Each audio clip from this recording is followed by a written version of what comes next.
Hi hello നമസ്കാരം. ഇന്നൊരു പുതിയ OTT അപ്ഡേഷനായിട്ടാണ് വന്നേക്കുന്നത് കേട്ടോ. സൈനാപ്പിളെ OTT പ്ലാറ്റ്ഫോമിൽ കഴിഞ്ഞ ദിവസം ഇറങ്ങിയ സിനിമയാണ്.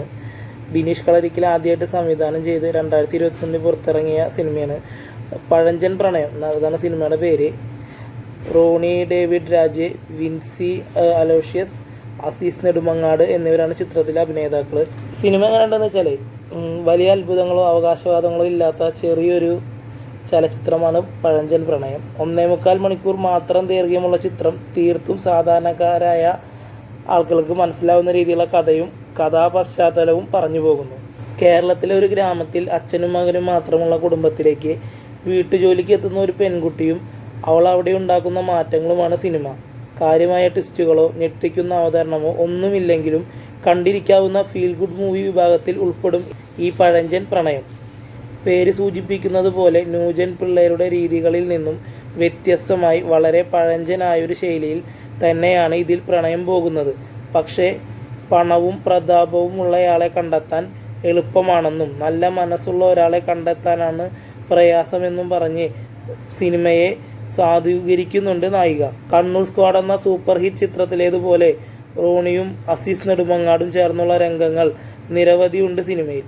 മാത്രമല്ല മികച്ച നടിക്കുള്ള സംസ്ഥാന പുരസ്കാരം നേടിയ വിൻസി അലോഷ്യസിൻ്റെ വളരെ പക്വതയും ശാന്തവുമായ അഭിനയ രീതിയും ഈ സിനിമയ്ക്ക് ഗുണകരമാവുന്നുണ്ട്.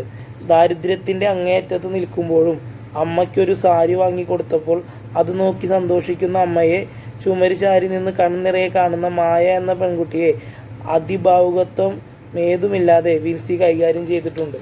മറവി രോഗം ബാധിച്ച അച്ഛനും അദ്ദേഹത്തെ സന്തോഷിപ്പിക്കാൻ പ്രേം നസീറിൻ്റെയും യേശുദാസിൻ്റെയും ഗാനങ്ങൾ സ്ഥിരമായി കേൾപ്പിക്കുകയും എല്ലാ സമയത്തും അച്ഛൻ്റെ പഴയ സ്കൂട്ടർ കഴുകുകയും ചെയ്യുന്ന മകനുമൊക്കെ ക്ലീഷയായി തോന്നാമെങ്കിലും അമ്മ മരിച്ചതോടെ പഴഞ്ചനായി പോയ ഒരു ജീവിതത്തിൻ്റെ ബാക്കി പത്രമാണെന്ന് തിരിച്ചറിയണം. പഴയൊരു ഫിയറ്റ് കാർ, വെസ്പയുടെ പഴയ സ്കൂട്ടർ, പുതിയ ഫാഷനുകളെക്കുറിച്ച് കാര്യമായ ധാരണയൊന്നുമില്ലാത്ത മലയാളം അധ്യാപകനായ അയാളെ പെണ്ണു കാണാൻ ചെല്ലുന്നിടത്തൊക്കെ പെൺകുട്ടികൾ പഴഞ്ചൻ എന്നാണ് വിശേഷിപ്പിക്കുന്നത്. അച്ഛനെ നോക്കാൻ വേണ്ടി ജോലി ഉപേക്ഷിക്കുകയും ശനിയും ഞായറും കുട്ടികൾക്ക് ട്യൂഷൻ എടുക്കുകയും ചെയ്യുന്ന മനോഹരൻ എന്ന യുവാവ് അയാളുടെ പേര് പോലെയൊരു മനോഹരമായ സ്വഭാവക്കാരനുമാണ്. പൊതുവെ പെൺകുട്ടികളുടെ വിവാഹ പ്രശ്നങ്ങൾ മാത്രമാണ് സമൂഹവും സിനിമയും കഥകളുമൊക്കെ പറയാറുള്ളതെങ്കിൽ ഇവിടെ പല കാരണങ്ങൾ കൊണ്ട് വിവാഹം വൈകിപ്പോയ ഒരു യുവാവിനെ പെണ്ണ് കിട്ടാനുള്ള പ്രയാസങ്ങൾ കൂടി പറഞ്ഞു വയ്ക്കുന്നു. തന്നോടൊപ്പം പഠിച്ച ബാബുവിന് 10ാം ക്ലാസ്സിൽ പഠിക്കുന്ന മകനുണ്ടെന്ന് അറിയുന്ന അയാൾ തൻ്റെ പ്രായം 40 പിന്നിട്ടത് തിരിച്ചറിയുന്ന രംഗം അതീവ രസകരമാണ്.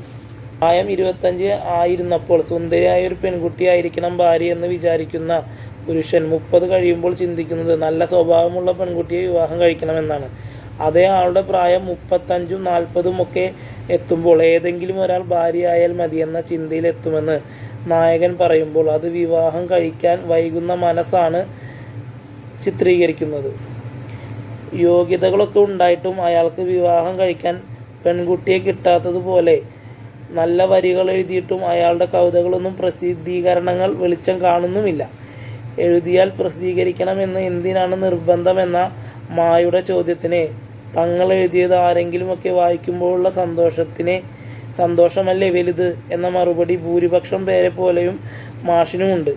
BK ഹരിനാരായണനും അൻവർ അലിയും എഴുതിയ പാട്ടിലെ വരികളും സതീഷ് രഘുനാഥൻ്റെ സംഗീതവും വൈക്കം വിജയലക്ഷ്മി, ആനന്ദ് അരവിന്ദാക്ഷൻ, ഷഹബാസ് അമൻ, കാർത്തിക വൈദ്യനാഥൻ, KS ചിത്ര, മധു ബാലകൃഷ്ണൻ എന്നിവരുടെ ആലാപനവും ചേർന്ന് സംഗീത സാന്ദ്രമാണ് സിനിമ. പ്രത്യേകിച്ച് ജനലരികെ എന്ന ഗാനവും അതിനൊരുക്കിയ രംഗങ്ങളും ഇത്രയൊന്നും തിരക്കില്ലാത്തൊരു കാലത്തെ മലയാള സിനിമ കാണുന്ന അനുഭവം നമുക്ക് സമ്മാനിക്കുന്നുണ്ട്. ഒമർ ലുലു സംവിധാനം നിർവഹിച്ച ധമാക്കയ്ക്ക് വേണ്ടി മറ്റു 2 പേരോടൊപ്പം തിരക്കഥയും സംഭാഷണവും രചിച്ച കിരൺ ലാലിൻ്റെ ആദ്യ സ്വതന്ത്ര രചനയാണ് പഴഞ്ചൻ പ്രണയം. നവാഗതനാണ് സംവിധായകനായ ബിനീഷ് കളരിക്കൽ. ഇതിഹാസ മൂവീസിൻ്റെ ബാനറിൽ വൈശാഖ് രവിയും സ്റ്റാൻലി ജോഷിയും നിർവഹിച്ച പഴഞ്ചൻ പ്രണയം കേരളത്തിൻ്റെ ഗ്രാമീണമായ കാഴ്ചകളും സുഖമുള്ള പച്ചപ്പും നിറഞ്ഞൊരു അനുഭൂതിയും നൽകും.